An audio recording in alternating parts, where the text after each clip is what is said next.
ನಮಸ್ತೆ ವೀಕ್ಷಕರೇ, ನಿಮಗಾಗಲೇ ತಮ್ಮನೇಲಿ ನೋಡಿ ಗೊತ್ತಾಗಿರುತ್ತೆ ನಾನು ಯಾವ ವಿಷಯದ ಬಗ್ಗೆ ಮಾತಾಡ್ತಿದ್ದೇನೆ ಅಂದರೆ ಸೆಲೆಕ್ಟಿಂಗ್ ಎ ಗುಡ್ ಕಾಂಟ್ರಾಕ್ಟರ್. ಒಂದು ಒಳ್ಳೆಯ ಕಾಂಟ್ರಾಕ್ಟರ್ನ ಹೇಗೆ ಆಯ್ಕೆ ಮಾಡುವುದು. ನಿಮಗೆ ಗೊತ್ತೇ ಇರುತ್ತೆ, ಒಂದು ಮನೆ ಕಟ್ಟಿಸೋದು, ಒಂದು ಕನಸಿನ ಮನೆ ಕಟ್ಟಿಸೋದು ಎಷ್ಟು ಕಷ್ಟಕರವಾದ ವಿಷಯ ಈಗಿನ ದಿನಮಾನಗಳಲ್ಲಿ ಅಂತಂದರೆ, ಯಾರಿಗೂ ನಿಮಗೆ ಟೈಮ್ ಅವೈಲಬಿಲಿಟಿ ಇರಲಿಕ್ಕಿಲ್ಲ ಹೋಗಿ ನಿಂತ್ಕೊಂಡು ಪರ್ಸ್ನಲಿ ಮನೆ ಕಟ್ಸೋಕ್ಕಾಗಲಿ. ಆ ರೀತಿಯಾಗಿ ಕಾಂಟ್ರಾಕ್ಟ್ ಬೇಸಿಸಲ್ಲಿ ನೀವು ಮನೇನ ಕಟ್ಲಿಕ್ಕೆ ಕೊಡ್ತಾ ಇರ್ತೀರ. ಬಟ್ ಈ ಡಿಸಿಷನ್ಲಿ ಏನಾದರೂ ರಾಂಗ್ ಆದರೆ ನಿಮ್ಮ ಇಡೀ ಮನೆಯೇ ತುಂಬ ನಷ್ಟ ಅನುಭವಿಸ್ಬೋದಾದಂಥ ಸಂಭಾವನೆಗಳು ಹೆಚ್ಚಿರುತ್ತೆ. ಪೂರ್ ಕ್ವಾಲಿಟಿ ವರ್ಕ್ ಆಗಿರ್ಬೋದು, ಅಥವಾ ಫಿನಿಶಿಂಗ್ ಕರೆಕ್ಟಾಗಿ ಬರದೇ ಇರ್ಬೋದು, ನಾನಾ ರೀತಿ ಪ್ರಾಬ್ಲಮ್ಸ್ಗಳಾಗುವಂಥ ಸಂಭಾವನೆಗಳು ತುಂಬ ಜಾಸ್ತಿ ಇರುತ್ತೆ. ಈ ಎಲ್ಲ ಪ್ರಾಬ್ಲಮ್ಸಿಂದ ಹೊರಬಂದು ನೀವು ಒಂದು ಒಳ್ಳೆ ಕನಸಿನ ಮನೆನ ಕಾಂಟ್ರಾಕ್ಟ್ ಹತ್ರ ಕೊಟ್ಟು ಕಟ್ಸ್ಕೋಬೇಕಾದ್ರೆ ಯಾವೆಲ್ಲ ಅಂಶಗಳನ್ನು ಗಮನಿಸಬೇಕು, ಇದ್ರ ಸ್ಟೆಪ್ ಬೈ ಸ್ಟೆಪ್ ಪ್ರೊಸೀಜರ್ ನಿಮ್ಗೆ ಹೇಳ್ಕೊಡ್ತೇನೆ. ಒಂದು 7 ಪಾಯಿಂಟ್ಸ್ ಇದೆ. 7 ಪಾಯಿಂಟ್ಸು ಪ್ಲಸ್ 2 ಕ್ರೂಷಿಯಲ್ ಟಿಪ್ಸ್ ಕೂಡ ಇನ್ಕ್ಲೂಡ್ ಮಾಡಿದ್ದೀನಿ ಇದರಲ್ಲಿ. ಇದನ್ನು ನೀವು ಫಾಲೋ ಮಾಡ್ತಾ ಹೋದರೆ ಸಾಕು. ರೈಟ್ ಫ್ರಮ್ ಇನಿಷಿಯಲ್ ರಿಸರ್ಚಿಂದನೂ ನಿಮಗೆ ಫೈನಲ್ ಕಾಂಟ್ರಾಕ್ಟ್ ಆಗೋವರೆಗೂ ಯಾವುದೆಲ್ಲ ವಿಷಯಗಳು ನಿಮಗೆ ಬೇಕಾಗುತ್ತೆ ಅಂತ ಇದರಲ್ಲಿ ನೀಟಾಗಿ ತಿಳಿಸ್ಕೊಡ್ತೀನಿ. ಇದು ನಿಮಗೆ ಕಾಂಟ್ರಾಕ್ಟ್ ಕೊಡುವವರಿಗೆ ಎಸ್ಪೆಷಲಿ ತುಂಬ ಹೆಲ್ಪ್ ಆಗುತ್ತೆ. ಗಮನವಿಟ್ಟು ನೋಡಿ ಈ ವಿಡಿಯೋನ. ಸ್ವಲ್ಪ ಲೆಂತಿ ಅನ್ನಿಸ್ಬೋದು ವಿಡಿಯೋ, ಬಟ್ ಸ್ಟಿಲ್ ಇದು ಇನ್ಫಾರ್ಮೇಟಿವ್ ಆಗಿರುತ್ತೆ. ಸಾಕಷ್ಟು ಅಂಶಗಳನ್ನು ಒಳಗೊಂಡಿದೆ. ಇದು ಮಿಸ್ ಮಾಡದೆ ನೋಡಿ. ಹಾಗೆ ಬೇರೆ ಕಾಂಟ್ರಾಕ್ಟ್ ಕೊಡಲ್ಲ ಅನ್ನುವಂಥವ್ರಿಗೆ ಸ್ವಲ್ಪ ಬೋರಿಂಗ್ ಆದರೂ ಆಗ್ಬೋದು ಈ ವಿಡಿಯೋ. ಮನೆಯನ್ನು ಕಾಂಟ್ರಾಕ್ಟಿಗೆ ಕೊಡೋರು ಮಾತ್ರ ಸ್ಕಿಪ್ ಮಾಡದೆ ಎಲ್ಲ ಪಾಯಿಂಟ್ಸ್ನ ನೋಡಿ, ನಿಮಗೆ ತುಂಬ ಹೆಲ್ಪ್ಫುಲ್ ಆಗುತ್ತೆ ಅಂತ ನಾನು ಭಾವಿಸ್ತೇನೆ. ಸಾಕಷ್ಟು ನೋಡಿದಾಗ ಯಾವ ರೀತಿಯಾಗಿ ಜನರು ಈಸಿಯಾಗಿ ಹುಡುಕ್ಬೋದು ಕಾಂಟ್ರಾಕ್ಟರ್ನ ಅಂತ ನನಗೆಲ್ಲೂ ಅಷ್ಟು ಬೇಗ ಸಿಗಲಿಲ್ಲ ಮಾಹಿತಿ. ಅದಕ್ಕೋಸ್ಕರ ನನಗೆ ಎಷ್ಟಾಗುತ್ತೋ ಅಷ್ಟು ಬೆಸ್ಟ್ ಎಫರ್ಟ್ಸ್ ಹಾಕಿ ನಾನು ಅದನ್ನು ನಿಮಗೆ ಪಾಯಿಂಟ್ಸ್ ಮುಖಾಂತರ ತಿಳಿಸ್ಕೊಡ್ತೇನೆ. ಇದರ ಆಚೆಗೂ ಇನ್ನೇನಾದರೂ ಸಜೆಷನ್ಸ್ ಇದ್ರೂ ನನಗೆ ತಿಳಿಸ್ಕೊಡಿ ಕಮೆಂಟ್ ಬಾಕ್ಸಲ್ಲಿ. ಬನ್ನಿ ವಿಡಿಯೋನ ಶುರು ಮಾಡೋಣ.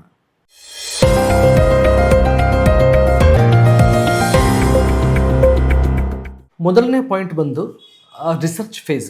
ಅಂದರೆ ನೀವು ನಿಮ್ಮ ಲೋಕಲಿ ಅವೈಲೇಬಲ್ ಯಾರು ಕಾಂಟ್ರಾಕ್ಟ್ ಇದ್ದಾರೆ ಅಂತ ಸರ್ಚ್ ಮಾಡುವಂಥದ್ದು ಮನೆ ಕಟ್ಟಲಿಕ್ಕೆ. ಇದರದ್ದು one of the best way ಅಂತಂದರೆ word of mouth. In case ನಿಮ್ಮ ರಿಲೇಟಿವ್ಸ್ ಆಗಿರಲಿ ಅಥವಾ ಲೋಕಲಿ ಫ್ರೆಂಡ್ಸ್ ಆಗಿರಲಿ, ಯಾರಾದರೂ ಕಾಂಟ್ರಾಕ್ಟರ್ಗೆ ಕೊಟ್ಟು ಮನೆ ಕಟ್ಟಿಸಿದ್ದೆ ಅದರಲ್ಲಿ ಒಳ್ಳೆ ಫೀಡ್ಬ್ಯಾಕ್ ಇದ್ದರೆ ಅವ್ರನ್ನ ರೆಫರ್ ಮಾಡಿ. ಯಾಕಿದ್ರೆ ಅವರು ಸ್ಯಾಟಿಸ್ಫ್ಯಾಕ್ಷನ್ ಇಲ್ಲದೆ ಇದ್ದರೆ ರೆಫರೆನ್ಸ್ ಹೇಳುವಂಥ ಚಾನ್ಸಸ್ಸು ತುಂಬ ಕಡಿಮೆ ಇರುತ್ತೆ. ಸೊ ಅದಕ್ಕೆ word of mouth is the best one first. ಇದರಲ್ಲಿ ಅದು ಯಾವುದು ನಿಮಗೆ ಸಿಗ್ತಾ ಇಲ್ಲ ಅಂತಂದರೆ ನೆಕ್ಸ್ಟ್ ಆನ್ಲೈನ್ ವೆಬ್ಸೈಟ್ಸಲ್ಲಿ ನೋಡಿ, ಅಥವಾ ಗೂಗಲಲ್ಲಿ ಚೆಕ್ ಮಾಡ್ಕೊಳ್ಳಿ, ಅಥವಾ ಇನ್ಸ್ಟಾಗ್ರಾಮು ಫೇಸ್ಬುಕ್ಕಲ್ಲಿ ಸೋಷಿಯಲ್ ಮೀಡಿಯಾ ಪ್ರೆಸೆನ್ಸ್ ನೋಡಿ, ಅವ್ರದ್ದು ರಿವ್ಯೂಸ್ ಹೇಗಿದೆ ಚೆಕ್ ಮಾಡ್ಕೊಳ್ಳಿ. ಇದರಿಂದ ನೀವು ಒಂದಷ್ಟು ಕಾಂಟ್ರಾಕ್ಟರ್ಸ್ನ ಸಾರ್ಟ್ ಔಟ್ ಮಾಡ್ಕೋಬೋದು. ಕಾಂಟ್ರಾಕ್ಟರ್ಸಲ್ಲಿ 2 ಥರನೂ ಇದ್ದಾರೆ. ಇಂಜಿನಿಯರಿಂಗ್ ಬ್ಯಾಕ್ಗ್ರೌಂಡ್ ಇರೋರು ಕಾಂಟ್ರಾಕ್ಟ್ ಮಾಡಿಕೊಡ್ತಾರೆ, ನಾನ್ ಇಂಜಿನಿಯರಿಂಗ್ ಬ್ಯಾಕ್ಗ್ರೌಂಡ್ ಇರೋರು ಕಾಂಟ್ರಾಕ್ಟ್ ಮಾಡಿಕೊಡ್ತಾರೆ. ಇಬ್ಬರು ಕೂಡ ಒಳ್ಳೆ ಮನೆ ಕಟ್ಕೊಡುವಂಥದ್ದು ಬೈ ಎಕ್ಸ್ಪೀರಿಯನ್ಸ್ ಮೇಲೂ ಮಾಡ್ತಾ ಇರ್ತಾರೆ.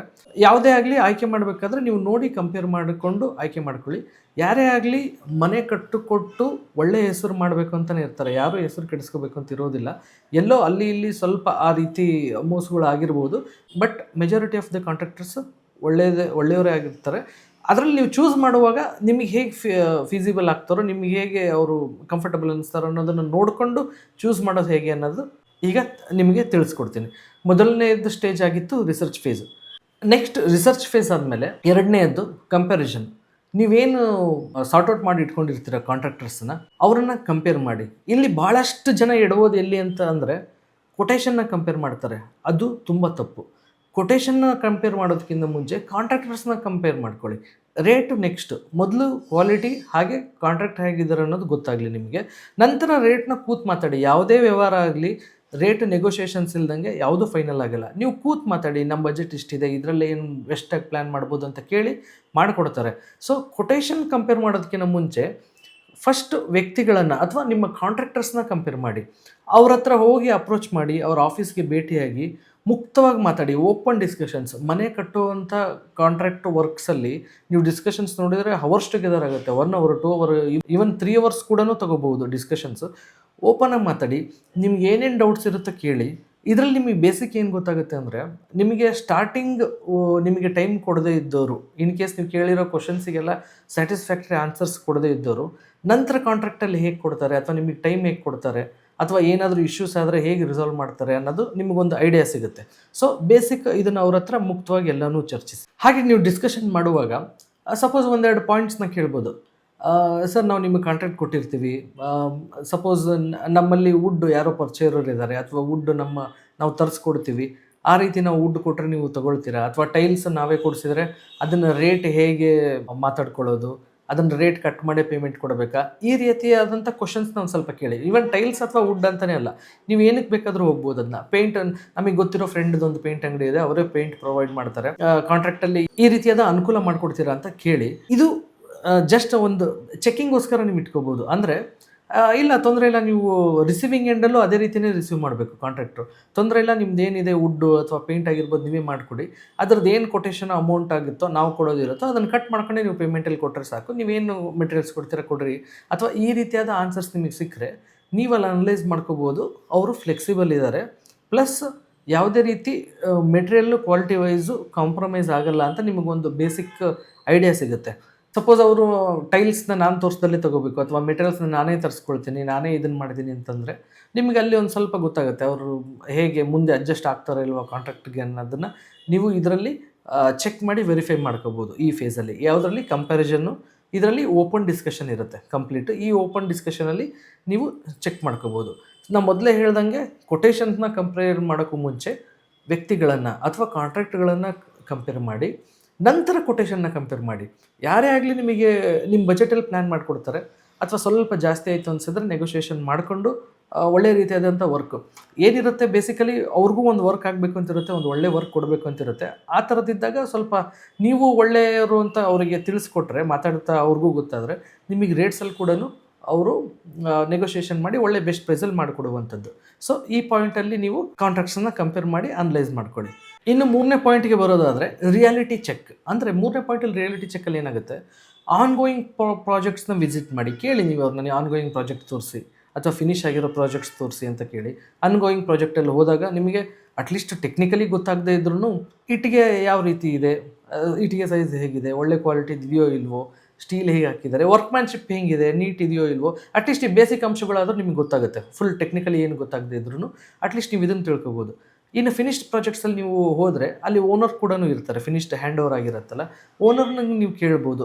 ಅಂದರೆ ನೀವು ನಾನು ಹೇಳ್ತಿರೋದು ಮುಚ್ಚಮರೆ ಇಲ್ದಲೇ ನೀಟಾಗಿ ಮಾತಾಡಿ. ಯಾಕಿದ್ರೆ ಇದು ನಿಮ್ಮ ಮನೆ ಕಟ್ಟುವಾಗ ಆ ರೀತಿ ಒಂದು ಯಾವುದೇ ವಿಷಯಗಳನ್ನು ಕೂಡ ಮುಚ್ಚಿಟ್ಕೋಬೇಡಿ. ಅವ್ರ ಹತ್ರ ಕೇಳಿ, ಸರ್ ಹೇಗೆ ನಡೀತು. ಯಾಕಂದರೆ ಕನ್ಸ್ಟ್ರಕ್ಷನ್ ಅನ್ನೋದು ಒಂದು ಹ್ಯೂಜ್ ಪ್ರೋಸೆಸ್. ಅಲ್ಲಿ ನೂರಾರು ವರ್ಕರ್ಸ್ ಇರ್ತಾರೆ, ಒಂದು 7-8 ಟೀಮು, ಒಂದು 10-15 ಟೀಮ್ಸ್ ವರ್ಕ್ ಮಾಡಿರ್ತಾರೆ. ಸ್ವಲ್ಪ ಸಣ್ಣ ಪುಟ್ಟ ಮಿಸ್ಟೇಕ್ಸ್ಗಳಾಗಿರುತ್ತೆ, ತಪ್ಪಿನಿಂದ ಆಗಿರುತ್ತೆ.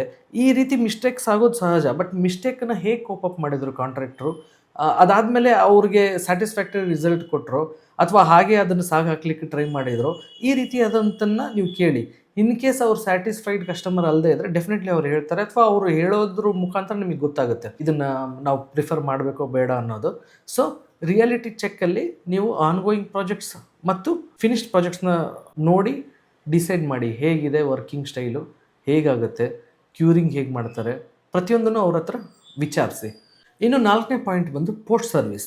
ಕನ್ಸ್ಟ್ರಕ್ಷನ್ ಬಿಸ್ನೆಸ್ಸಲ್ಲಿ ಮೇಯ್ನ್ ಇರುವಂಥದ್ದೇ ಪೋಸ್ಟ್ ಸರ್ವಿಸ್. ನಾನು ಹೇಳೋದು, ಒಂದ್ಸಲಿ ಮನೆಯನ್ನು ಕಟ್ಟಿ ಅವರಿಗೆ ಹ್ಯಾಂಡ್ ಓವರ್ ಆದಮೇಲೆ, ಓಪನಿಂಗ್ ಆದಮೇಲೆ 2 ತಿಂಗಳು ಬಿಟ್ಟು ಶಿಫ್ಟ್ ಆಗ್ತಾರೆ ಓನರ್ಸ್ ಕೂಡ. ಶಿಫ್ಟ್ ಆದಾಗ ಅವರಿಗೆ ಒಂದಷ್ಟು ಸಮಸ್ಯೆಗಳು 100% ಬರುತ್ತೆ. ಯಾವುದೋ ಒಂದು ನಲ್ಲಿ ಏನಾದರೂ ಅದೇನು ದೊಡ್ಡ ಇಶ್ಯೂ ಇರೋದಿಲ್ಲ. ಏನು ಅಂತಂದರೆ, ಸಪೋಸ್ ನಲ್ಲಿ ಫಿಟ್ಟಿಂಗ್ ಮಾಡುವಾಗ ಟೆಫ್ಲಾನ್ ಟೇಪ್ ಹಾಕಿ ಫಿಕ್ಚರ್ಸ್ನೆಲ್ಲ ಕೂಡಿಸಿರ್ತಾರೆ.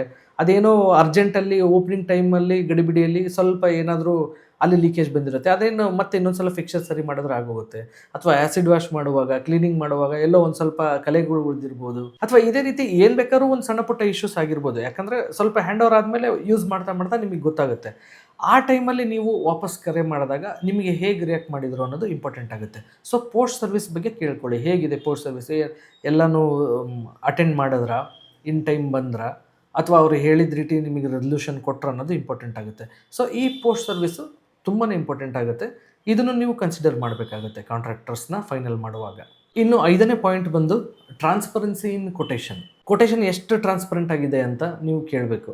ಅಂದರೆ ಸಪೋಸ್ ಕೆಲವೊಂದು ಕಡೆ ಏನಾಗುತ್ತೆ, ಕಡಿಮೆ ರೇಟ್ ಅಂತ ಕಾಂಟ್ರಾಕ್ಟರ್ ತೊಗೊಂಡಾದ್ಮೇಲೆ ನೆಕ್ಸ್ಟ್ ನೀವು ವರ್ಕ್ ಮಾಡ್ತಾ ಈ ಐಟಮ್ ಏನಾದರೂ ಕೇಳಿದಾಗ, ಅಥವಾ ಏನೋ ಒಂದು ಗ್ರಾನೈಟ್ ಚೌಕಟ್ಟು ಬಾತ್ರೂಮಿಗೆ ಬೇಕು ಅಂತ ಕೇಳಿದಾಗ, ಅಥವಾ ಈ ರೀತಿ ಸಾಕಷ್ಟು ಆಗ್ತಿರುತ್ತೆ ಮೆಟೀರಿಯಲಲ್ಲಿ, ಇದು ನಮ್ಮಲ್ಲಿ ಇರೋದಿಲ್ಲ, ಇದು ಪ್ಯಾಕೇಜಲ್ಲಿ ಬರೋದಿಲ್ಲ ಅಂತ ಹೇಳೋ ಸಾಧ್ಯತೆಗಳು, ನಾವೇನು ಅಗ್ರಿಮೆಂಟಲ್ಲಿ ಕೊಟ್ಟಿರ್ತೀವಿ ಅಷ್ಟು ಮಾತ್ರ ಅಂತ ಇರುತ್ತೆ. ಸೊ ಅವಾಗ ನಿಮಗೆ ಅನಿಸ್ಬಾರ್ದು, ಅಯ್ಯೋ ಇದು ಮುಂಚೆಗೆ ಗೊತ್ತಿದ್ರೆ ನಾನು ಮುಂಚೆಗೆ ಮಾತಾಡ್ತಿದ್ದೆ ಅಂತ. ಸೊ ಮುಕ್ತವಾಗಿ ಅವ್ರ ಹತ್ರ ಮಾತಾಡಿ, ಏನೇನು ಬರುತ್ತೆ ಪ್ಯಾಕೇಜ್, ಆಚೆಗೂ ಇನ್ನೂ ಏನೇನು ನಾವು ಕೊಡಬೇಕಾಗುತ್ತೆ ಅಂತ. ಸಪೋಸ್ ಕಾಂಪೌಂಡ್ ವಾಲ್ ಆಗಿರ್ಬೋದು, ಕಾಂಪೌಂಡ್ ವಾಲ್ ಅಡಿಷ್ನಲ್ ಆಗಿರುತ್ತೆ, ಅಥವಾ ಇನ್ಸಿಡೆಂಟಲ್ ಎಕ್ಸ್ಪೆನ್ಸಸ್ ಅಂತ ಹೇಳ್ಬೋದು ನಾವು. ಸಪೋಸ್ ನೀವೇ ಫೂಟಿಂಗ್ ತೆಗೆಯುವಾಗ ಏನೋ ನೀರು ಬಂತು, ಕಂಪ್ಲೀಟಾಗಿ ನೀರು ಬಂದರೆ ಡಿವಾಟ್ರ್ ಮಾಡಬೇಕಾಗುತ್ತೆ. ನಾನು ಆ ಪ್ರೋಸೆಸ್ ಕೂಡ ಹಾಕಿದ್ದೀನಿ, ಡಿವಾಟ್ರಿಂಗ್ ಪ್ರೋಸೆಸ್ ಹೇಗಾಗಿದೆ, ಸೈಟ್ ಹೇಗೆ ನಡೀತಾ ಇತ್ತು ಮಳೆಯಲ್ಲಿ ಅಂತ. ಆ ರೀತಿ ಫುಲ್ ನೀರು ಬಂದುಬಿಟ್ರೆ ಅವ್ರಿಗೂ ಕೆಲಸ ಮಾಡೋಕ್ಕೂ ಕಷ್ಟ ಆಗುತ್ತೆ. ಅದೆಲ್ಲ ಇನ್ಕ್ಲೂಡ್ ಆಗಿರುತ್ತಾ, ಅಥವಾ ಇನ್ ಕೇಸ್ ರಾಕ್ ಸ್ಟಾರ್ಟ್ ಏನಾದರೂ ಸಿಕ್ಕರೆ ಅದನ್ನು ತೆಗೆಯೋದು ಹೇಗೆ, ಈ ರೀತಿ ಇನ್ಸಿಡೆಂಟಲ್ ಎಕ್ಸ್ಪೆನ್ಸಸ್ ಸುಮಾರಾಗಿರುತ್ತೆ. ಫಿನಿಷಿಂಗ್ ಸ್ಟೇಜಸಲ್ಲಿ ಇದು ನಿಮ್ಮಲ್ಲಿ ಬರುತ್ತೆ ಅಂತ ನಾವು ಅಂದ್ಕೊಂಡಿದ್ವಿ, ಅಥವಾ ಇಲ್ಲ ಇದು ಪ್ಯಾಕೇಜಲ್ಲಿ ಬರೋದಿಲ್ಲ ಅಂತ ಅವ್ರು ಅಂದ್ಕೊಳ್ಳೋದು, ಈ ರೀತಿ ಅದೇ ಮುಚ್ಚುಮರೆ ಇರಬಾರ್ದು. ಸೊ ಅದನ್ನು ಫಸ್ಟಿಗೆ ಸ್ಟಾರ್ಟಿಂಗಲ್ಲೇ ಮಾತಾಡ್ಕೊಂಡ್ಬಿಡಿ. ಲೋ ರೇಟ್ ಕೊಟೇಶನ್ಸ್ ಬಗ್ಗೆ ಇದೊಂದು ನೀವು ಯೋಚನೆ ಮಾಡಬೇಕು. ಸ್ಟಾರ್ಟಿಂಗ್ ಕಡಿಮೆ ಅಂತ ಹೋಗಿ ನಂತರದಲ್ಲಿ ಎಲ್ಲದಕ್ಕೂ ಎಕ್ಸ್ಟ್ರಾ ಆಗುವಂಥ ಸಾಧ್ಯತೆಗಳು ತುಂಬ ಇರುತ್ತೆ, ತುಂಬ ನೋಡಿದ್ದೀವಿ ಕೂಡ. ಸೊ ಅದಕ್ಕೋಸ್ಕರ ಈ ರೀತಿ ಕೊಟೇಶನ್ ನೀವು ಫೈನಲ್ ಮಾಡುವಾಗ ಟ್ರಾನ್ಸ್ಪರೆನ್ಸಿ ಇರಬೇಕು. ಏನು ಅಡಿಷ್ನಲ್ ಬರುತ್ತೆ ಅವ್ರಿಗೆ ಒಂದು ಸಿಂಪಲ್ ಕ್ವಶನ್ ಕೇಳಿ, ನಾವು ಮನೆ ಕಟ್ಟಲಿಕ್ಕೆ ಏನು ಬೇಕಾಗಿರೋ ಸಾಧ್ಯತೆಗಳು ಏನು ಬೇಕೋ ಎಲ್ಲನೂ ನೀವು ಅದರಲ್ಲಿ ಐಟಮ್ ಹಾಕಿ ಕೊಡಿ, ಐಟಮೈಸ್ಡ್ ಕೊಟೇಶನ್ ಮಾಡಿಕೊಡಿ, ಮೆಟೀರಿಯಲ್ ಸ್ಪೆಸಿಫಿಕೇಶನ್ ಕಂಪ್ಲೀಟಾಗಿ ಎಂಟ್ರ್ ಮಾಡಿ, ಯಾವ್ದು ಎಷ್ಟು ರೇಟಿಂದ ಹಾಕ್ಕೊಡ್ತೀರ ಅನ್ನೋದು ಎಂಟ್ರ್ ಮಾಡಿ ಅಂತ ಅವ್ರಿಗೆ ಕೇಳಿ. ಅವರು ನಿಮಗೆ ಪ್ರತಿಯೊಂದು ಅದೇ ರೀತಿ ಡೀಟೇಲ್ಸಲ್ಲೇ ಕೊಡಬೇಕು, ಕೊಡ್ತಾರೆ ಕೂಡ. ಅದನ್ನು ಸಾಕಷ್ಟು ಕಡೆ ಆಲ್ಮೋಸ್ಟ್ 100ಕ್ಕೆ 90 ಭಾಗ ಕೊಡ್ತಾರೆ ಎಲ್ಲನೂ, ಪ್ರತಿಯೊಂದು ಏನಾಗುತ್ತೆ ಅಂತ. ಅದನ್ನೆಲ್ಲ ನೀವು ಇಟ್ಕೊಂಡು ಅಗ್ರಿಮೆಂಟ್ ಮಾಡಿಕೊಂಡು ಮುಂದೆ ಒರೆಸಿ. ಇದನ್ನು ಬಿಟ್ಟು ಇನ್ನು ಅಡಿಷ್ನಲ್ ಏನು ಬರುತ್ತೆ ಅಂತ ಅವ್ರನ್ನೇ ಕೇಳಿಬಿಡಿ. ನಂತರ ದಿನದಲ್ಲಿ ಒಂದೇ ಸರಿ ಹೇಳೋದು ಬೇಡ, ಹೀಗೆ ಸ್ಟಾರ್ಟಿಂಗಲ್ಲೇ ಹೇಳಿ ಅಂತ ಹೇಳಿ ಅವರಿಗೆ ಕೇಳ್ಕೊಳ್ಳಿ. ಅವ್ರು ನಿಮಗೆ ತಿಳಿಸ್ಕೊಡ್ತಾರೆ ಯಾವುದೆಲ್ಲ ಎಕ್ಸ್ಟ್ರಾ ಆಗುತ್ತೆ ಅಂತ. ಸೊ ಕೊಟೇಶನ್ ಟ್ರಾನ್ಸ್ಪರೆನ್ಸಿನ ನೀಟಾಗಿ ನೀವು ಡಿಸ್ಕಸ್ ಮಾಡ್ಕೊಳ್ಳಿ ಅವ್ರ ಹತ್ರ. ಇನ್ನು 6ನೇ ವಿಚಾರ ಬಂದರೆ ಪೇಮೆಂಟ್ ಟರ್ಮ್ಸ್. ಇದು ಕೂಡ ಕೊಟೇಶನ್ಗೆ ಸೇರುವಂಥದ್ದು. ಅಂದರೆ ಕೊಟೇಶನ್ ಫೈನಲ್ ಆದಮೇಲೆ ಪೇಮೆಂಟ್ ಟರ್ಮ್ಸ್, ಪೇಮೆಂಟ್ ಶೆಡ್ಯೂಲ್ ಅಂತ ಏನು ಹೇಳ್ತೀವಿ, ಅದನ್ನು ಕಂಪಲ್ಸರಿಯಾಗಿ ಅಗ್ರಿಮೆಂಟಲ್ಲಿ ಮೆನ್ಷನ್ ಮಾಡಿಸಿ. ಯಾಕೆ ಅಂತಂದರೆ ಯಾವುದೇ ಕನ್ಸ್ಟ್ರಕ್ಷನ್ ವರ್ಕ್ ಆಗಲಿ 50% ಅಡ್ವಾನ್ಸ್ ಕೊಡಿ, ಈ ರೀತಿಯಾದಂಥದ್ದು ಬರಬಾರ್ದು. ಕನ್ಸ್ಟ್ರಕ್ಷನ್ ಅಂದರೆ ಸ್ಟೇಜ್ ಬೈ ಸ್ಟೇಜ್ ಮಾಡಿ. ಫಸ್ಟ್ ಫೂಟಿಂಗ್ ಬರುತ್ತೆ, ನೆಕ್ಸ್ಟ್ ಪ್ಲಿಂತ್ ಬರುತ್ತೆ, ನೆಕ್ಸ್ಟ್ ಲಿಂಟಲ್ ಬರುತ್ತೆ, ಸ್ಲ್ಯಾಬ್ ಬರುತ್ತೆ, ಹಾಗೆ plastering, electrical, plumbing, so on. ಆ ರೀತಿ ವರ್ಕ್ನ ಡಿವೈಡ್ ಮಾಡಿರಬೇಕು. ಒಂದು ಇದಕ್ಕೆ ಇನ್ಸಿಡೆಂಟ್ ಸಂಬಂಧಪಟ್ಟಂತೆ ಹೇಳೋದಾದರೆ, ಇಲ್ಲಿ ಲೋಕಲಿ ಅವರು ಓಲ್ಡ್ ಏಜ್ ಕಪಲ್ ಪಾಪ, ಯಾರು ಬೇರೆ ರಾಜ್ಯದವರು ಕಾಂಟ್ರಾಕ್ಟ್ರು, ಗ್ರೌಂಡ್ ಫ್ಲೋರ್ ಅವ್ರು ಇರ್ತಿದ್ರು, ಮೇಲ್ ಮನೆ ಮಾಡಿಕೊಡ್ತೀವಿ ಅಂತ ಹೇಳಿ 34 ಲಕ್ಷ ತೊಗೊಂಡಿದ್ದಾರೆ ಅವ್ರ ಹತ್ರ. ಅಗ್ರಿಮೆಂಟ್ ಕೂಡ ಮಾಡ್ಕೊಂಡಿಲ್ಲ. ಒಂದೇನು ಮಾಡಿದ್ದಾರೆ, ಎಲ್ಲ ಚೆಕ್ಸಲ್ಲಿ ಪೇ ಮಾಡಿದ್ದಾರೆ. ಸೊ ಅದೊಂದು ಒಳ್ಳೆಯ ವಿಷಯ. ಇದು ನ್ಯಾಯಾಂಗ ವ್ಯವಸ್ಥೆಯಲ್ಲೇ ಸಿಗುತ್ತೆ, ಅದೇನು ಸಿಗಲ್ಲ ಅಂತೇನಿಲ್ಲ. ಅವ್ರಿಗೆ ವಾಪಸ್ ಅವ್ರದ್ದು ಹಣ ಸಿಗುತ್ತೆ, ಅದು ಯಾರು ಮೋಸ ಮಾಡಿದ್ದಾರೆ ಅಂತಲೂ ಗೊತ್ತಾಗುತ್ತೆ. ಬಟ್ ಸ್ಟಿಲ್ ಈ ಪ್ರೊಸೆಸ್ ಎಲ್ಲ ಆಗಬೇಕು, ಕಳಿಬೇಕು ಅಂತಂದರೆ ಇದಕ್ಕೆ ತುಂಬ ಟೈಮ್ ಹಿಡಿಯುತ್ತೆ. ಸೊ ಅದಕ್ಕೋಸ್ಕರ ಇದನ್ನು ಪೇಮೆಂಟ್ ಟರ್ಮ್ಸಲ್ಲಿ ಎಲ್ಲ ನೀವು ಸ್ಟೇಜ್ ವೈಸ್ ಮೆನ್ಷನ್ ಮಾಡಿಸಿ, ಅದ್ರ ಪ್ರಕಾರನೇ ವರ್ಕ್ಸ್ ಮಾಡ್ತಾ ಹೋಗಲಿ, ನೀವು ಪೇಮೆಂಟ್ ರಿಲೀಸ್ ಮಾಡ್ತಾ ಹೋಗಿ. ಇದನ್ನು ಕಂಪಲ್ಸರಿ ಅಗ್ರಿಮೆಂಟಲ್ಲಿ ಮೆನ್ಷನ್ ಮಾಡಿಸಿ. ಈ ರೀತಿ ಅಡ್ವಾನ್ಸ್ ಅಮೌಂಟಲ್ಲಿ ಸಾಕಷ್ಟು ಬ್ಯಾಡ್ ಎಕ್ಸ್ಪೀರಿಯೆನ್ಸಸ್ ಆಗಿದೆ. ಅಡ್ವಾನ್ಸ್ ತೊಗೊಂಡು ಕೆಲಸ ನಿಲ್ಲಿಸಿರುವಂಥದ್ದು, 4-5 ತಿಂಗಳು ಕೆಲಸ ಡಿಲೇ ಆಗಿರುವಂಥದ್ದು, ನಂತರ ಹಣ ಇಲ್ಲದೆ ಸ್ಟಾರ್ಟ್ ಮಾಡೋಕ್ಕಾಗದೆ ಓನರೇ ಪಾಪ ಮತ್ತೆ ಇನ್ನೊಂದು ಸಲ ಅಮೌಂಟ್ ಹಾಕಿ ಕೆಲಸ ಸ್ಟಾರ್ಟ್ ಮಾಡಿರುವಂಥದ್ದು ಸಾಕಷ್ಟಿದೆ. ಅದಕ್ಕೆ ಪೇಮೆಂಟ್ ಟರ್ಮ್ಸ್ ಮೆನ್ಷನ್ ಮಾಡಿಸಿ, ಸ್ಟೇಜ್ ವೈಸ್ ಮೆನ್ಷನ್ ಮಾಡಿಸಿರ್ತೀರಲ್ಲ, ಯಾವ್ಯಾವ ಅಮೌಂಟ್ ಎಷ್ಟೆಷ್ಟು ಅಡ್ವಾನ್ಸ್ ಕೊಡಬೇಕು ಆ ಸ್ಟೇಜ್ಗಷ್ಟೇ ಕೊಡ್ತಾ ಹೋಗಲಿ. ಕಂಪ್ಲೀಟ್ ಆದಮೇಲೆ ನೆಕ್ಸ್ಟ್ ಸ್ಟೇಜಿಂದು ಪೇಮೆಂಟ್ ಮಾಡಿ ಅದನ್ನು ಅವ್ರು ಕಂಪ್ಲೀಟ್ ಮಾಡ್ತಾ ಹೋಗ್ತಾರೆ. ಇದೇ ರೀತಿ ಅಗ್ರಿಮೆಂಟಲ್ಲಿ ಕೂಡ ನೀವು ಮೆನ್ಷನ್ ಮಾಡಿಸಿ.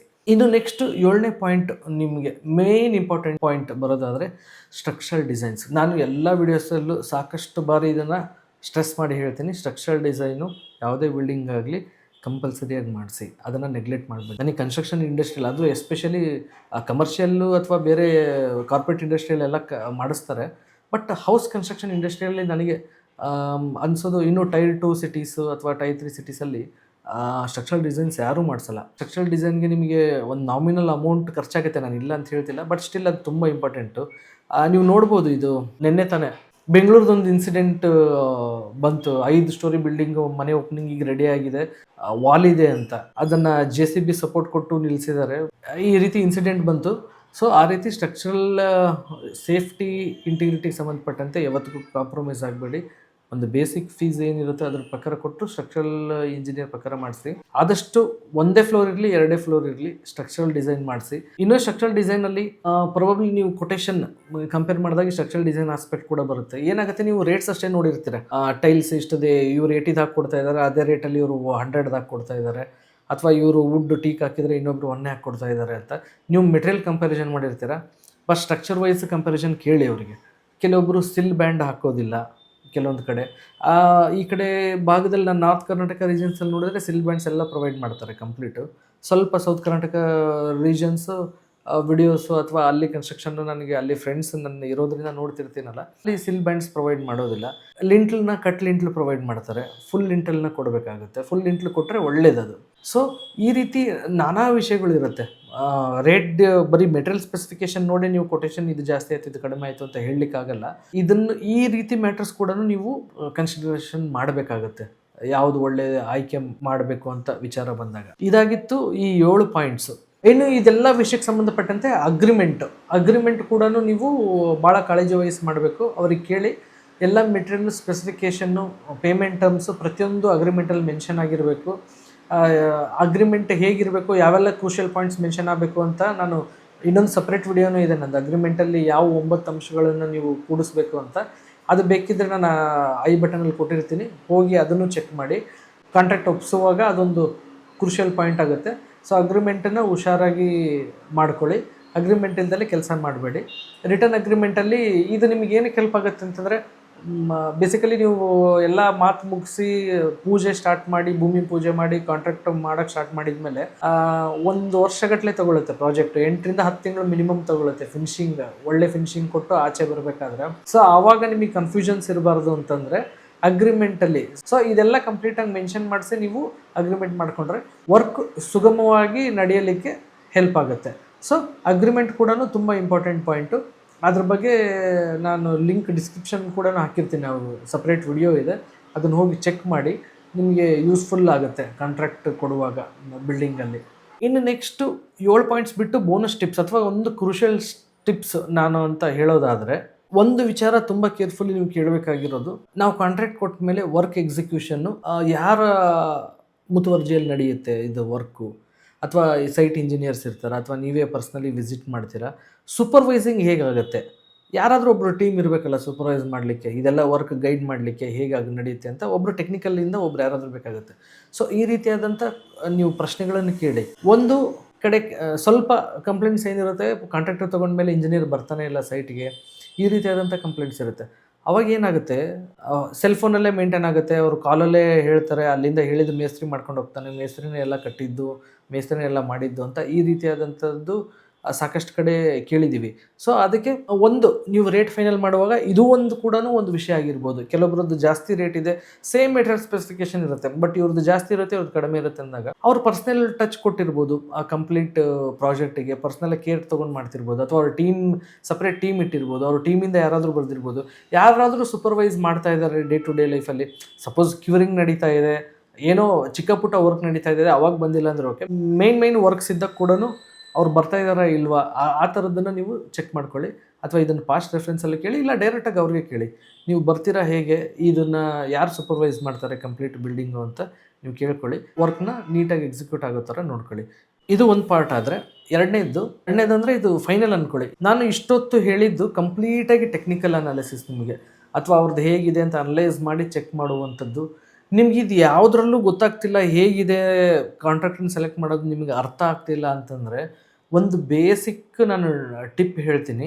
ಈ ಕಾಂಟ್ರಾಕ್ಟ್ ಅನ್ನೋದು ನೀವು ಎಷ್ಟೇ ಅನಲೈಸ್ ಮಾಡಿ, ರಿಸರ್ಚ್ ವರ್ಕ್ ಮಾಡಿ, ಅವ್ರದ್ದು ಬ್ಯಾಕ್ಗ್ರೌಂಡ್ ವಿಚಾರಿಸಿ ನಂತರ ನೀವು ಕೊಡಬೇಕಾದ್ರೆ ನಂಬಿಕೆ ಇಟ್ಟೇ ಕೊಡಬೇಕಾಗತ್ತೆ. ಆ ನಂಬಿಕೆ ಅನ್ನೋದು ನಿಮಗೆ ಬರಲಿಲ್ಲ ಅಂತಂದರೆ ಕಾಂಟ್ರಾಕ್ಟ್ನ ಕೊಡೋಕೆ ಹೋಗಬೇಡಿ.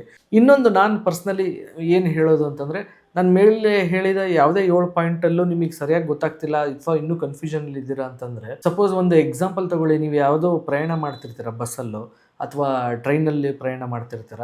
ಆ ಟೈಮಲ್ಲಿ ಯಾರೋ ಸ್ಟ್ರೇಂಜರ್ಸ್ ಅಕ್ಕಪಕ್ಕ ಬಂದು ಕೂತಿರ್ತಾರೆ, ಇದು ಎಲ್ರಿಗೂ ಆಗಿರುತ್ತೆ ಅನುಭವ. ಅವ್ರು ಬಂದು ಕೂತಾಗ ಏನಾಗುತ್ತೆ ನಿಮಗೆ, ಸಪೋಸ್ ಅವ್ರದ್ದೇನೋ ಬಿಹೇವಿಯರ್ ಸರಿ ಅನ್ನಿಸ್ತಿಲ್ಲ, ಇವೊಂದು ನೀವು ಅವ್ರ ಹತ್ರ ಮಾತಾಡಿರಲ್ಲ, ಏನು ಡಿಸ್ಕಷನ್ ಮಾಡಿರಲ್ಲ, ಏನು ಕನ್ವರ್ಸೇಷನ್ ಮಾಡಿರಲ್ಲ, ಏನೋ ಒಂಥರ ಆಡ್ ಫೀಲ್ ಆಗುತ್ತೆ ನಿಮಗೆ, ಅಥವಾ ಏನೋ ಬಿಹೇವಿಯರಲ್ಲಿ ಸರಿ ಇಲ್ಲ ಅಂತ ಅನಿಸುತ್ತೆ, ನಿಮಗೆ ಕಂಫರ್ಟ್ ಸಿಗಲ್ಲ. ಬೇಸಿಕಲಿ ನಿಮಗೆ ಕಂಫರ್ಟ್ ಅನಿಸಲ್ಲ. ಆ ಟೈಮಲ್ಲಿ ಒಂದು ಅವ್ರಿಗಾದ್ರೂ ಎದ್ದು ಹೋಗಿ ಹೇಳ್ತೀರಾ, ಅಥವಾ ನೀವೇ ಸೀಟ್ ಚೇಂಜ್ ಮಾಡಿ ಬೇರೆ ಕಡೆ ಹೋಗಿ ಕೂತ್ಕೊಳ್ತೀರಾ. ಈ ಥರ ಇನ್ಸಿಡೆಂಟ್ಸು ಪ್ರೊಬಬ್ಲಿ ಆಗಿರುತ್ತೆ, ಒಂದಲ್ಲ ಒಂದು ಕಡೆ ಎಲ್ಲಾದರೂ ಆಗಿರುತ್ತೆ. ಸೊ ನಿಮಗೆ ಆ ಬೇಸಿಕ್ ಕಂಫರ್ಟ್ ಝೋನ್ ಕ್ರಿಯೇಟ್ ಆಗ್ತಿಲ್ಲ. ಯಾಕಂದರೆ ಒಂದು 8 ರಿಂದ 10 ತಿಂಗಳಾದರೂ ನಡೆಯುತ್ತೆ ಪ್ರಾಜೆಕ್ಟು. ಈ ಅಷ್ಟು ದಿನ ನೀವು ವ್ಯವಹರಿಸ್ಬೇಕು, ಅವ್ರ ಜೊತೆ ಕಂಪ್ಲೀಟ್ ಕಮ್ಯುನಿಕೇಷನ್ ಮಾಡಬೇಕು. ಡೇ ಟು ಡೇ ಲೈಫಲ್ಲಿ ಏನಾದರೂ ಕೇಳೋದಿರುತ್ತೆ, ಅವರು ಹೇಳೋದಿರುತ್ತೆ. ಇದು ಯಾವುದಕ್ಕೂ ನಿಮಗೆ ಬೇಸಿಕಲ್ಲೇ ನಿಮಗೆ ಕಂಫರ್ಟ್ ಸಿಗ್ತಿಲ್ಲ ಅಂತಂದರೆ ಅವಾಯ್ಡ್ ಮಾಡಿ. ನಿಮಗೆ ಆ ರೀತಿಯಾದ ಕಂಫರ್ಟ್ ಝೋನ್ ಎಲ್ಲಿ ಸಿಗುತ್ತೋ, ಅಥವಾ ಯಾರು ನಿಮಗೆ ಆ ರೀತಿ ಕಂಫರ್ಟ್ ಝೋನ್ ಮಾಡಿಕೊಡ್ತಾರೋ ಅಲ್ಲಿ ನೀವು ಪ್ರಿಫರ್ ಮಾಡುವಂಥದ್ದು ತುಂಬ ಒಳ್ಳೆಯದಾಗುತ್ತೆ ಕಾಂಟ್ರಾಕ್ಟರ್ ವಿಷಯ. ಇದರ ಆಚೆಗೂ ಇನ್ನೊಂದು ವಿಷಯ ಏನಿರುತ್ತೆ, ಒಂದ್ಸಲ ನಂಬಿಕೆ ಇಟ್ಟು ಇದೆಲ್ಲ ವಿಷಯ ನೀವು ಚೆಕ್ ಮಾಡಿ ಒಂದ್ಸಲ ನಂಬಿಕೆ ಇಟ್ಟು ಕಾಂಟ್ರಾಕ್ಟಿಗೆ ವಹಿಸಿದಾದ್ಮೇಲೆ ಹೆದರಿಕೆಯಿಂದ ಏನು ಮಾಡಿಬಿಡ್ತಾರೋ ಏನೋ ಅಥವಾ ಏನಾಗುತ್ತೋ ಏನೋ ಅಂತ ಪ್ರತಿಯೊಂದು ವಿಚಾರಕ್ಕೂ ಹೇಗಿರುತ್ತೆ, ವರ್ಕ್ ಎನ್ವೈರ್ಮೆಂಟು ಒಂದು ಕಡೆಯಿಂದನೇ ಆಗಲ್ಲ, ಎರಡು ಕಡೆಯಿಂದನೂ ಅದು ಕೋಪಪ್ ಮಾಡ್ತಾ ಹೋಗ್ಬೇಕು, ಬ್ಯಾಲೆನ್ಸ್ ಮಾಡ್ತಾ. ನೀವು ಅಷ್ಟೇ ಫ್ರೀಯಾಗಿ ವರ್ಕ್ ಎನ್ವೈರ್ಮೆಂಟ್ ಮಾಡಿಕೊಡಿ.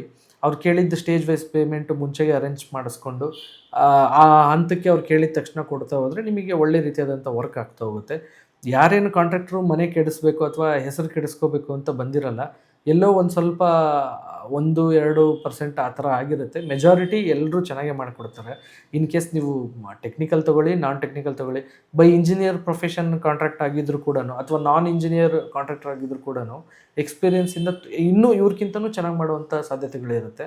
ಸೊ ಅದಕ್ಕೋಸ್ಕರ ನೀವು ನಾನ್ ಟೆಕ್ನಿಕಲ್ ಆದರೂ ಕೊಡಿ, ಟೆಕ್ನಿಕಲ್ ಸೈಡ್ ಕಾಂಟ್ರಾಕ್ಟರ್ಗಾದರೂ ಕೊಡಿ. ಸ್ಟ್ರಕ್ಚರಲ್ ಡಿಸೈನು, ಸ್ಟ್ರೆಂತ್ ಆಸ್ಪೆಕ್ಟ್ಸು, ಮೇಲೆ ಹೇಳಿದ ಎಲ್ಲ ವಿಚಾರನೂ ಮುಕ್ತವಾಗಿ ಮಾತಾಡಿಕೊಂಡು ನಿಮಗೆ ಒಂದು ಗಟ್ ಫೀಲಿಂಗ್ ಬಂತು, ಇಲ್ಲ ಇವ್ರಿಗೆ ಕೊಟ್ಟರೆ ನಂದು ಪ್ರಾಜೆಕ್ಟ್ ಚೆನ್ನಾಗಾಗುತ್ತೆ ಅನಿಸಿದ್ರೆ ನೀವು ಮುಂದೆ ಒರೆಸಿ. ನಾನು ಎಷ್ಟಾಗುತ್ತೋ ಅಷ್ಟು ಕಾಂಟ್ರಾಕ್ಟರ್ ಬಗ್ಗೆ ಹೇಗೆ ಸೆಲೆಕ್ಟ್ ಮಾಡಬೇಕು, ಯಾಕಂದರೆ ಸಾಕಷ್ಟು ಜನ ಈಗ ಎಲ್ಲ ವರ್ಕಿಂಗಲ್ಲಿ ಇರ್ತೀರ, ನೀವು ಪರ್ಸ್ನಲಿ ನೀವು ಟೈಮ್ ಕೊಟ್ಟು ಮನೆ ಕಟ್ಸೋ ಅಷ್ಟು ಟೈಮ್ ನಿಮಗಿರಲ್ಲ. ಸೊ ಆದ್ದರಿಂದ right way of selecting A contractor ಅನ್ನೋದನ್ನು ಎಷ್ಟಾಗುತ್ತೋ ಅಷ್ಟು ಸಿಂಪಲ್ಲಾಗಿ ಎಕ್ಸ್ಪ್ಲೇನ್ ಮಾಡೋಕ್ಕೆ ನಾನು ಟ್ರೈ ಮಾಡಿದ್ದೀನಿ. ಇದರ ಆಚೆಗೂ ಇನ್ನೂ ಏನಾದರೂ ವಿಷಯ ಇದ್ದರೆ, ಇದರ ಆಚೆಗೂ ಇನ್ನೂ ಏನಾದರೂ ಸಜೆಷನ್ಸ್ ಇದ್ದರೆ ನನಗೆ ದಯವಿಟ್ಟು ಕಮೆಂಟ್ ಬಾಕ್ಸಲ್ಲಿ ತಿಳಿಸ್ಕೊಡಿ. ನಾನು ಅದನ್ನು ಇನ್ನೂ ಮತ್ತೆ ನೆಕ್ಸ್ಟ್ ವೀಡಿಯೋಸಲ್ಲಿ ಬೇಕಿದ್ರೆ ನಾನು ಹೇಳಲಿಕ್ಕೆ ಪ್ರಯತ್ನ ಪಡ್ತೀನಿ. ಇದರಿಂದ ಏನಿಲ್ಲ, ಎಲ್ರಿಗೂ ನಾನು ಹೇಗೆ ಎಲ್ರಿಗೂ ಒಳ್ಳೆಯದಾಗಲಿ ಅಂತ ಈ ಕಂಟೆಂಟ್ ತರ್ತಾ ಇದ್ದೀನೋ, ನಿಮ್ಮ ವಿಷಯಗಳು ಇನ್ನೂ ಇದಕ್ಕೆ ಆ್ಯಡಪ್ ಆಗುವಂಥದ್ದಿದ್ದರೆ ಕಮೆಂಟ್ ಬಾಕ್ಸಲ್ಲಿ ತಿಳಿಸಿ, ಅದನ್ನು ಕೂಡ ನಾನು ಮೆನ್ಷನ್ ಮಾಡ್ತೀನಿ. ಎಲ್ರಿಗೂ ಒಳ್ಳೆಯದಾದರೆ ಆಯಿತು ಈ ವಿಡಿಯೋಸಿಂದ ಅಷ್ಟೇ. ಬೇಸಿಕ್ ಉದ್ದೇಶ ಬಂದು ಒಂದು ಬೇಸಿಕ್ ನಾಲೆಡ್ಜ್ ಸಿಗಲಿ ಎಲ್ರಿಗೂ ಅಂತ ಅನ್ನೋದಷ್ಟೇ ಈ ರೀತಿಯ ವಿಷಯ ಆಗಿತ್ತು. ಇವೆಲ್ಲ ಪಾಯಿಂಟ್ಸ್ ಕೂಡ ನಿಮಗೆ ಹೆಲ್ಪ್ಫುಲ್ ಆಗುತ್ತೆ ಅಂತ ಅಂದ್ಕೊಂಡಿರ್ತೀನಿ. ಇದೆಲ್ಲ ಅಂಶಗಳ ಬಗ್ಗೆ ಗಮನ ಹರಿಸಿ ಒಳ್ಳೆ ಕಾಂಟ್ರಾಕ್ಟರ್ಸ್ಗೆ ನೀವು ನಿಮ್ಮ ಮನೆ ಕಟ್ಟೋದನ್ನು ಹ್ಯಾಂಡ್ ಓವರ್ ಮಾಡಿ ನಿಮ್ಮ ಕನಸಿನ ಮನೆಯನ್ನು ನನಸಾಗಿಸ್ಕೊಳ್ಳಿ. ಎಲ್ರಿಗೂ ಒಳ್ಳೆಯದಾಗಲಿ. ಇದೇ ರೀತಿ ಇನ್ನೂ ಮನೆಗೆ ಸಂಬಂಧಪಟ್ಟಂತೆ ಹೆಚ್ಚಿನ ಇನ್ಫಾರ್ಮೇಟಿವ್ ವಿಡಿಯೋಸ್ಗೋಸ್ಕರ ನನ್ನ ಚಾನಲ್ನ ಸಬ್ಸ್ಕ್ರೈಬ್ ಮಾಡ್ಕೊಳ್ಳಿ, ಬೆಲ್ ಐಕನ್ನ ಕ್ಲಿಕ್ ಮಾಡಿ. ಧನ್ಯವಾದಗಳು.